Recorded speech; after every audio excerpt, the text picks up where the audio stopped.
സ്ത്രീയും പുരുഷനും എങ്ങനെയാണ് സമമാവുന്നത്? ഏതൊക്കെ രീതിയിൽ സമവൽക്കരിക്കപ്പെടും അവര്?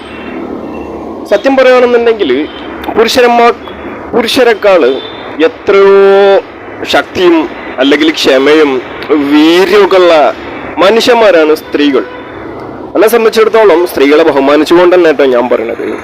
അതായത് മനസ്സിനെ കൊണ്ടാണെങ്കിലും ശരീരം കൊണ്ടാണെന്നുണ്ടെങ്കിലും പുരുഷന്മാരെക്കാൾ കൂടുതൽ വേദനയും അതല്ലെങ്കിൽ ഈ സങ്കടങ്ങളൊക്കെ തിന്നാൻ കഴിവുള്ളത് അത് ശരീരം കൊണ്ടാണെങ്കിലും അല്ലെങ്കിൽ മനസ്സിന് വരുന്ന വേദനകളോ എന്ത് വേദനകളാണെങ്കിലും ശരി, പുരുഷനേക്കാൾ ഓവർ വേദനകൾ തിന്നാനുള്ള ഒരു കെൽപ്പും ശക്തിയും സഹനശേഷിയും ഒക്കെ ഉള്ളത് സ്ത്രീക്ക് തന്നെയാണ്.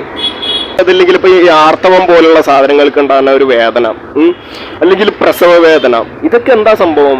പ്രസവവേദന എന്ന് പറയപ്പെടുന്നത് മരണത്തിന്റെ തന്നെ പകുതി വേദനയാണ്.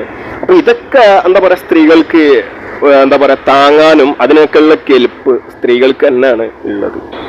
ഇവിടെ ഈ സ്ത്രീയും പുരുഷനും ഏതൊക്കെ രീതിയിലാണ് എന്താ പറയാ സമമാവണത്, അല്ലെങ്കിൽ അവര് ഇക്വാലിറ്റി അല്ലെങ്കിൽ ഇക്വിറ്റി, സമത്വം, ഈ കാര്യങ്ങളെ കുറിച്ചൊക്കെ സംസാരിക്കുമ്പോൾ എനിക്കൊന്ന് രണ്ട് ഒരു സംശയമുള്ളൂ കേട്ടോ. എനിക്ക് ഒരൊറ്റ ഇതുപോലുള്ള ഒരു ഉദാഹരണം വെച്ച് ഞാൻ ചോദിക്കാം. ഏതൊക്കെ രീതിയിൽ സമമാവും സ്ത്രീയും പുരുഷനും? വലിയൊരു ഞാൻ പറഞ്ഞല്ലോ, എനിക്ക് ഭയങ്കര അറിവോ കാര്യങ്ങളൊന്നുമില്ല. പക്ഷെ ഒരു സ്ത്രീയും പുരുഷനും തമ്മിൽ പ്രേമിക്കുകയാണെങ്കിൽ ആത്മാർത്ഥ ഒരു പ്രണയമാണ്. അത് സ്വന്തം മതത്തിലുള്ള ആളുകൾ അല്ലെങ്കിൽ വേറെ മതത്തിൽപ്പെട്ടുള്ള ആളുകളാണെങ്കിലും പ്രേമിക്കുന്നുണ്ട്, അവർ ആത്മാർത്ഥത പ്രണയമാണ്. പക്ഷെ എന്താണ് ഈ സമത്വത്തിലുള്ള ഇന്നത്തെ കാലഘട്ടത്തിൽ? ഞാൻ ഒരു കാര്യം കൂടി അതിന് മുമ്പായിട്ട് ഞാൻ പറയാം. ഈ സ്ത്രീകൾ അല്ലെങ്കിൽ പുരുഷന്മാരും സമത്വത്തിലാണ് അല്ലെങ്കിൽ ഈക്വൽ ആണെന്നൊക്കെ പറയുന്ന ആളുകൾ ഇഷ്ടം പോലെ ഉണ്ട്. അത് സമൂഹം ഭൂരിപക്ഷം അങ്ങനെയുള്ള ആളുകളാണ്. സമൂഹം അതിനെ അംഗീകരിക്കുന്നുണ്ട്. എന്താ പറയുക, സൊസൈറ്റി അത് ആ രീതിയിൽ തന്നെയാണ്. സ്ത്രീയും പുരുഷനും സമത്വത്തിൽ തന്നെയാണ് ഇന്നത്തെ ഒരു രീതിയിൽ കാണപ്പെടുന്നത്. പണ്ടങ്ങനെ അല്ലേന്ന്, അതിന് വ്യത്യാസം ഉണ്ട്. അപ്പൊ അങ്ങനെ എന്താ പറയുന്നത്, എന്നെ സംബന്ധിച്ചിടത്തോളം അത് അങ്ങനെയാണെന്നോ അല്ലെങ്കിൽ സമമാണെന്നോ സമത്വത്തിലല്ല എന്നോ പറയാൻ എനിക്ക് പറ്റൂല. അതിപ്പോ ഞാൻ എന്ത് പറയാനാണ്?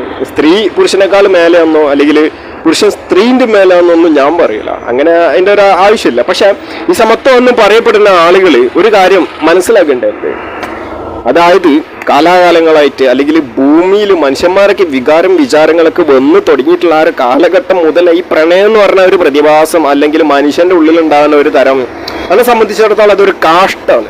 മനുഷ്യൻ വിസർജിക്കുന്ന അല്ലെങ്കിൽ മനുഷ്യ മനസ്സ് വിസർജിക്കുന്ന ഒരു തരത്തിൽപ്പെട്ട കാഷ്ടാണ് പ്രേമം. ഞാൻ അങ്ങനെ മനസ്സിലാക്കുന്നത്. ചില ആളുകൾക്ക് അങ്ങനെ ഒന്നുമില്ല. ചില ആളുകൾക്ക് പ്രേമം എന്ന് പറഞ്ഞാൽ അത് അമൃതമായിരിക്കും. ഓക്കെ, അതൊക്കെ ഓരോരുത്തരും ഇഷ്ടമാണ്. എന്നെ സംബന്ധിച്ചിടത്തോളം കാര്യമാണ് ഞാൻ പറഞ്ഞിട്ടുള്ളത്. പക്ഷെ ഒരു സ്ത്രീ ഇവർ ഈ പ്രേമിക്കുന്ന ഇടയ്ക്ക് ഈ സ്ത്രീ പുരുഷന്റെ വീട്ടിലേക്കാണ് ഓടിപ്പോകുന്നത്. ഓക്കെ, അവിടെ ഏതൊക്കെ രീതിയിൽ സമത്വമാവും? ഏതെങ്കിലും ഒരു പുരുഷൻ സ്ത്രീന്റെ വീട്ടിലേക്ക് ഒളിച്ചോടി വരിക, അല്ലെങ്കിൽ ഓക്കെ അപൂർവമായിട്ടൊക്കെ അങ്ങനെ നടന്നിട്ടുണ്ടാവും.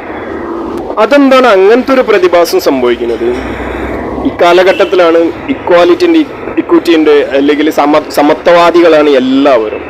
ഞാൻ സമത്വവാദത്തിനൊന്നും എതിരാണെന്നൊന്നും ഞാൻ പറയുന്നില്ല കേട്ടോ.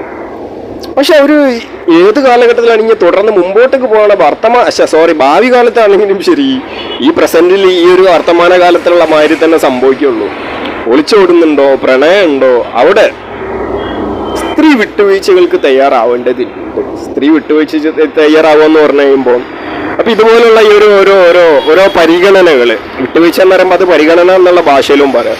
ഇപ്പൊ ഒരു സ്ത്രീയും പുരുഷനും പ്രേമിക്കുകയാണെന്നുണ്ടെങ്കിൽ അവരുടെ വീട്ടിൽ രണ്ടാൾക്കാരുടെ വീട്ടിൽ എതിർപ്പും കാര്യങ്ങളൊക്കെ ആണെന്നുണ്ടെങ്കിൽ ചിലപ്പോൾ അവർ ഒന്നിച്ചിട്ട് വേറെ ഏതെങ്കിലും സ്ഥലത്തേക്ക് പോകും. അത് ചുരുക്കമാണ്.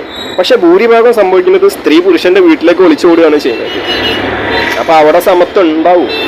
അങ്ങനെയാണെന്നുണ്ടെങ്കിൽ ഈ സ്ത്രീ ഇതെന്റെ ഭർത്താവാണ്, ഇവന് എന്റെ വീട്ടിൽ നിൽക്കട്ടെ, അവന് ഇവിടെ താമസിക്കേണ്ട ആളാണെന്ന് പറഞ്ഞു കണ്ട് ആ സ്ത്രീ പുരുഷനെ വീട്ടിൽ കൊണ്ടുപോയി കണ്ട് അവിടെ നിർത്തിച്ച് എന്താ പറയാ, ആ ഒരു ഭർത്താവും ഭാര്യയായിട്ട് അങ്ങനെ ജീവിച്ചുകൂടെ? അതിന് ജീവിക്കാൻ പറ്റാത്തൊരവസ്ഥയൊന്നും ഇവിടെ ഇല്ലല്ലോ. അപ്പൊ അവിടെ അത് ആ ഒരു രീതിയിൽ ഇപ്പോൾ എത്തിപ്പെടാൻ പറ്റാത്തത് എന്തുകൊണ്ടാണ്? സ്ത്രീകൾക്ക് എന്താ പറയാ, എന്തെങ്കിലും പോരായ്മ കുറവോ എന്തെങ്കിലും ഉണ്ടായിട്ടാവോ? അല്ല, എനിക്കറിയില്ല കേട്ടോ, അങ്ങനെ ആവുമോ? അല്ലെങ്കിൽ ഇപ്പൊ എന്താന്ന് പറയാ, ഈ സംഭവം ഒളിച്ചോട്ടന്റെ കാര്യത്തിൽ മാത്രമൊന്നല്ല, ഒരു 100 കിലോ വെയിറ്റ് എടുക്കുന്ന സ്ത്രീയും പുരുഷനും ഒരുപോലെ ഉണ്ടാവും. ഒരു 100 കിലോ, ഒരു 100 kg, ഒരു ടണ്ണ്. അപ്പം അങ്ങനെ ആ ഒരു വെയിറ്റ് എടുക്കുന്ന ഒരു സ്ത്രീയും പുരുഷനും ഉണ്ടെങ്കിൽ കൂടെ ശരാശരി ഒരു പുരുഷൻ ഒരു 70 കിലോന്, അതായത് സാധാരണ ഒരു പുരുഷൻ ഈ മാർഷൽ ആർട്സോ അല്ലെങ്കിൽ വേറെ ഏതെങ്കിലും ജിംനാഷനോ അല്ലെങ്കിൽ എന്താ പറയാ സർവ്വസാധാരണമായിട്ട് കാണപ്പെടുന്ന ആളുകളുണ്ടല്ലോ, നാച്ചുറൽ ആയിട്ടുള്ള വലിയ ബാക്കി കാര്യങ്ങളൊന്നും ജിമ്മ് കാര്യങ്ങളൊന്നും അധികം ശ്രദ്ധിക്കാത്ത കുറച്ച് ടീംസ്, അങ്ങനെയുള്ള ഒരു പുരുഷനാണെന്നുണ്ടെങ്കിൽ അയാൾ 60-70 കിലോന് അയാൾക്ക് ചിലപ്പോൾ സിമ്പിളായിട്ട് എടുക്കാനൊക്കെ ഒറ്റയ്ക്ക് പൊക്കാനൊക്കെ പറ്റും. പക്ഷെ ശരാശരി ഒരു സാധാരണ സ്ത്രീക്ക് 60-70 കിലോന് ഒറ്റയ്ക്ക് എടുക്കാൻ പറ്റുന്നതാവുമോ? ഞാൻ പറഞ്ഞ 100 കിലോനും അല്ലെങ്കിൽ എന്താ പറയാ ഒരു രീതിയിൽ എടുക്കുന്ന സ്ത്രീയും പുരുഷനും ഉണ്ടാവും. പക്ഷെ ശരാശരി ഈ ഒരു രീതിയിലൊക്കെ ആവുമ്പോൾ ഒരു സാധാരണ സ്ത്രീക്ക് ഒരു 70 കിലോ എടുക്കാൻ പറ്റും. ചിലപ്പം എന്താ പറയാ എന്തെങ്കിലും ആരോഗ്യ പ്രശ്നങ്ങളൊന്നും ഇല്ലാത്ത ഒരു നോർമൽ ഒരു ഉത്തമ ആരോഗ്യമുള്ള ഒരു മനുഷ്യൻ, ഒരു സാധാരണ ഒരു പുരുഷൻ, ഒരു യങ് ആയിട്ടുള്ള ഒരാളാണെങ്കിലും ശരി, അത്യാവശ്യം ഏജിലുള്ള ആളാണെങ്കിലും ശരി, ഈ 70 കിലോനൊക്കെ ചിലപ്പോൾ സിമ്പിളായിട്ട് പൊക്കും.